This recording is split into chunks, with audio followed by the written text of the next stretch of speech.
بسم اللہ الرحمن الرحیم۔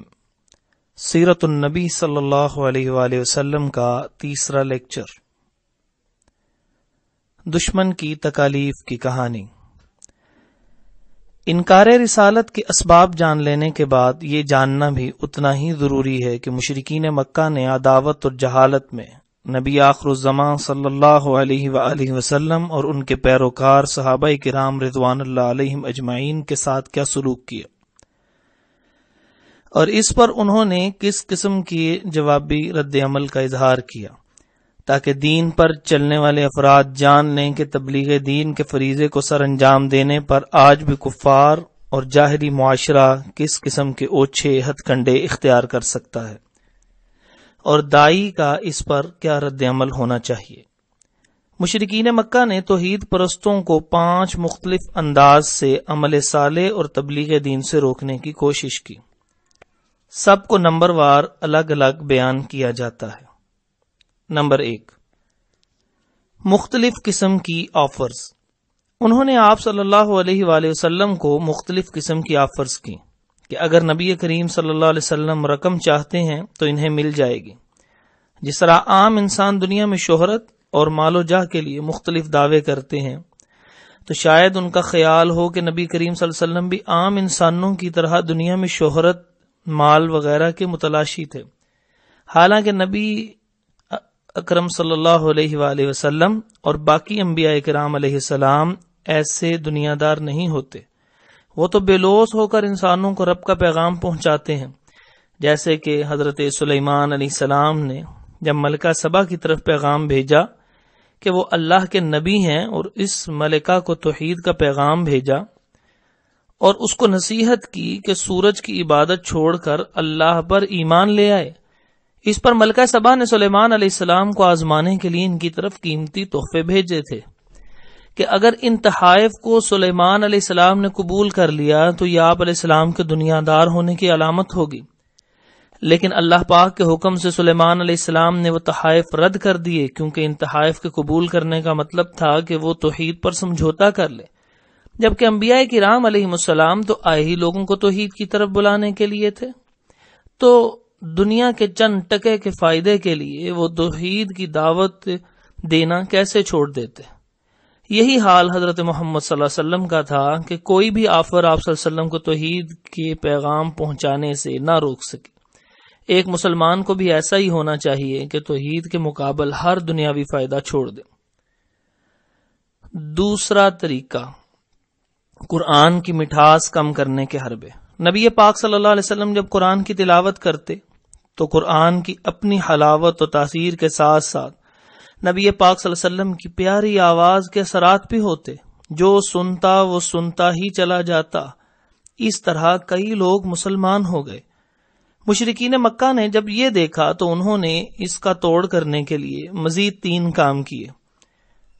شور شرابہ، جب قرآن پڑھا جاتا تو شور کرنے لگتے تاکہ کسی کو قرآن کی آواز صحیح طرح سنائی نہ دے۔ میوزک اور گانے موسیقی وغیرہ یہ لگاتے۔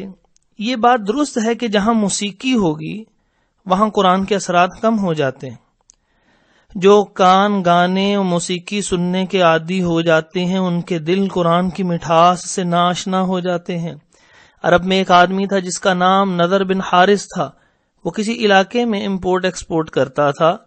وہاں اس نے دیکھا کہ لوگ 2 قسم کے افراد کو بڑی توجہ سے سنتے ہیں، ایک موسیقی اور مغنیاں کو، اور دوسرا قصہ گوئی۔ اس نے وہاں سے آلات موسیقی اور چند قصے کہانیاں سنانے والے افراد کو لیا اور مکہ آ گیا۔ پھر جہاں کہیں آپ صلی اللہ علیہ وسلم قرآن مجید کی تلاوت کرتے، مشرکین مکہ وہاں موسیقی شروع کر دیتے۔ موسیقی اسلام میں حرام ہے۔ آلات موسیقی کی حلت کا اسلام میں کوئی تصور نہیں۔ ڈھولکی یا ڈھولک کو عربی زبان میں کوبا کہا جاتا ہے۔ حدیث میں اس کی واضح الفاظ کے ساتھ مذمت ہے اور اسے حرام قرار دیا گیا ہے، جیسے حرم الخمر والمیسر والکوبہ وقال کل مسکر حرام۔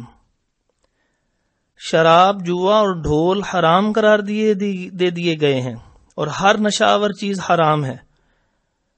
راوی سفیان کہتے ہیں میں نے پوچھا علی بن بذیمہ سے کہ کوبہ کے بارے میں کیا خیال ہے، تو انہوں نے کہا وہ ڈھول ہے۔ یہ حدیث ابو داود 3696 نمبر پر ہے۔ بلکہ ہر قسم کے میوزیکل انسٹرومنٹ تک کو حرام قرار دیا گیا ہے۔ نبی کریم صلی اللہ علیہ وسلم نے فرمایا میری امت میں ایسے برے لوگ پیدا ہو جائیں گے جو زنا کاری، ریشم کا پہننا، شراب پینا اور گانے بجانے کو حلال کر دیں گے۔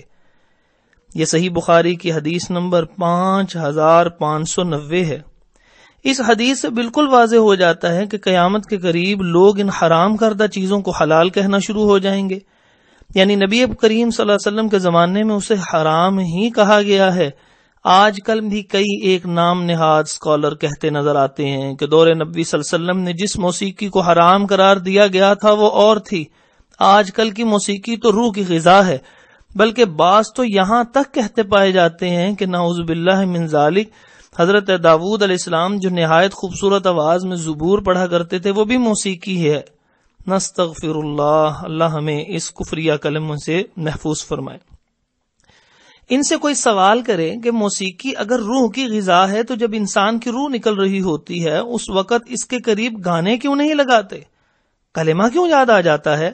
اسی لیے نا کہ موسیقی روح کی غذا نہیں، سزا ہے۔ قرآن مجید روح کی اصل غذا ہے۔ ارشاد باری تعالی ہے جان لو کہ اللہ کے ذکر میں ہی دلوں کا اطمینان ہے، اور قرآن مجید کو ذکر کہا جاتا ہے۔ دوسری بات یہ کہ حضرت داؤد علیہ السلام خوبصورت آواز میں زبور پڑھتے تھے لیکن کسی میوزیکل انسٹرومنٹ کے بغیر پڑھتے تھے۔ ان کی خوبصورت آواز میں زبور پڑھنے سے تو یہ ثابت ہوتا ہے کہ اپنی الہامی کتاب کی تلاوت کرتے تھے۔ ہمیں اپنی کتاب قرآن مجید کو خوبصورت آواز میں پڑھنا چاہیے، اس میں موسیقی کہاں سے ثابت ہوئی؟ بات اصل میں وہی ہے کہ موسیقی حرام ہے، اور حدیث کے مطابق بعض افراد قیامت کے قریب اسے حلال بنانے کی کوشش کریں گے۔ قرآن مجید روح کی غذا ہے اور موسیقی روح کی سزا ہے۔ اللہ پاک ہم سب کو موسیقی، گانے بجانے سے دور کرے اور خوبصورت آواز میں قرآن پڑھنے کی توفیق عطا فرمائے، آمین۔ تیسرا طریقہ، قصے کہانیاں۔ قرآن مجید میں چونکہ بہت سے قصے بیان ہوئے ہیں، جیسے کہ حضرت موسیٰ علیہ السلام اور فرعون کے واقعات ہیں، غار والے نوجوانوں کا واقعہ، آگ کی خندق میں ڈالے جانے والے کا واقعہ، ڈیم بنانے والی قوم کا واقعہ، اسی طرح اور کئی ایک واقعات ہیں۔ مشرکین مکہ نے شاید یہ سمجھا کہ حضرت محمد صلی اللہ علیہ وسلم یہ واقعات سناتے ہیں اس لیے لوگ آپ کی باتیں سننے لگ جاتے ہیں اور بعد میں بت پرستی چھوڑ دیتے ہیں۔ انہوں نے بھی مختلف قصے سنانے شروع کر دیے، لیکن ان کا یہ حربہ بھی ناکام رہا، کیونکہ قرآن مجید صرف قصہ ہی بیان نہیں کرتا بلکہ ان قصوں میں انسان کے لیے جو عبرت و نصیحت ہے وہ بھی بیان کرتا ہے۔ ویسے بھی قرآن کا اسلوب ایسا پیارا ہے کہ جسے نہ بھی سمجھ آئے وہ بھی سنتا چلا جاتا ہے۔ جیسے کہ کل بھی لوگ قرآن کا مطلب نہیں جانتے تھے، مگر پھر بھی بڑے شوق سے قرآن سنتے ہیں، اور سنتے بھی کیوں نہ۔ یہی حال آج کل کے لوگوں کا بھی ہے کہ قرآن لگا ہو، تلاوت کی جا رہی ہو تو اس کو بڑی توجہ سے سنتے ہیں، حالانکہ انہیں قرآن ابھی صحیح طور پہ سمجھ نہیں بھی آتا۔ دراصل یہ قرآن ہے ہی اتنا پیارا کیونکہ یہ اللہ پاک کا کلام ہے جس سے انسان کبھی نہیں اکتاتا۔ چوتھا طریقہ، ظلم و ستم۔ انسان کی عادت ہے کہ جب وہ کسی سے نفرت کرتا ہے تو اپنا غصہ نکالنے کے لیے ہاتھا پائی کرنے لگ جاتا ہے۔ ایسا ہی مشرکین مکہ نے بھی کیا کہ جب انہوں نے یہ دیکھا کہ مسلمان بڑھتے ہی جا رہے ہیں تو انہوں نے ان پر ظلم و ستم شروع کر دیے۔ ایسے ظلم کیے کہ انسان ان کے تصور سے ہی کانپ جاتا ہے۔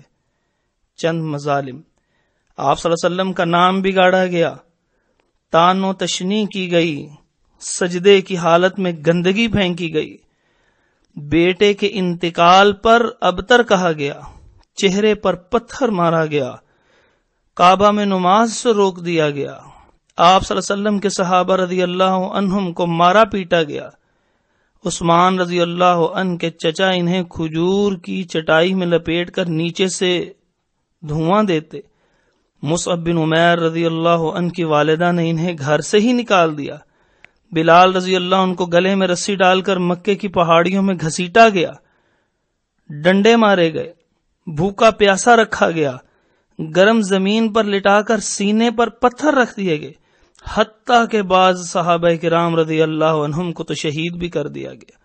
اسلام کی سب سے پہلی شہید خاتون حضرت سمیہ رضی اللہ عنہا ہیں، جنہیں اسلام نہ چھوڑنے پر شہید کیا گیا۔ ان کی ایک ٹانگ پر رسی باندھ کر اونٹ کے ساتھ اور دوسری ٹانگ پر رسی باندھ کر دوسرے اونٹ کے ساتھ باندھ دیا، اونٹوں کو مخالف سمت میں بھگایا، ٹانگیں ٹوٹ گئیں اور ایک نیزہ شرمگاہ پر مار کر ان کو شہید کر دیا گیا۔ اللہ اکبر، اللہ پاک ان سب سے راضی ہو جائے، آمین۔ مگر اس سب کے باوجود ان میں سے کوئی ایک بھی ایمان سے منحرف نہ ہوا، اسلام نہ چھوڑا۔ اس سب میں ہمارے لیے یہ نصیحت ہے کہ ہم بھی اسلام پر عمل کریں۔ ہمارے اسلاف اور ہمارے بڑے اسلام کی خاطر اتنی تکلیفیں سہتے رہے مگر انہوں نے اسلام نہ چھوڑا، کیونکہ اللہ پاک کی نعمتوں میں سے سب سے بڑی نعمت اسلام کی نعمت ہے۔ اللہ پاک سے دعا ہے کہ ہمیں اسلام پر زندہ رکھے اور ایمان کی حالت میں موت دے، آمین۔ 5واں حربہ، قطع تعلقی۔ اس سب کے باوجود جب لوگ اسلام کو نہ چھوڑ رہے تھے تو سب مشرکین نے مل کر آپ صلی اللہ علیہ وسلم اور آپ صلی اللہ علیہ وسلم کے صحابہ کرام رضی اللہ عنہم کا سوشل بائیکاٹ کر دیا، یعنی بلانا چھوڑ دیا۔ یہ بائیکاٹ 3 سال تک جاری رہا۔ اس کا قصہ الگ سے بیان کر دیا جائے گا۔ آخر کار مکہ سے ہی نکال دیا، ایسے حالات پیدا کر دیے کہ ابتدا میں صحابہ کرام رضی اللہ عنہم کو حبشہ کی طرف اور پھر حتیٰ کہ 13 برس بعد آپ صلی اللہ علیہ وسلم کو ہی مکہ چھوڑ کر مدینہ کی طرف ہجرت کرنا پڑی۔ ہجرت حبشہ اور ہجرت مدینہ کا تذکرہ بھی ان کی اہمیت کے پیش نظر الگ سے آئے گا انشاءاللہ العظیم۔ سوالات۔ ملکہ سبا نے سلیمان علیہ السلام کی طرف تحفہ بھیجا تو انہوں نے کیا جواب دیا؟ قرآن مجید کی تاثیر کم کرنے کے لیے کفار نے کیا حربے اختیار کیے؟ عربی زبان میں ڈھولکی کو کیا کہتے ہیں؟ کن 4 حرام چیزوں کو قیامت سے پہلے لوگ حلال سمجھ کر کرنے لگیں گے؟ انسان قرآن سنتے کیوں نہیں اکتاتا؟ کفار کے کوئی سے 5 مظالم بتائیں۔ سمیہ رضی اللہ عنہا کو کس طرح شہید کیا گیا؟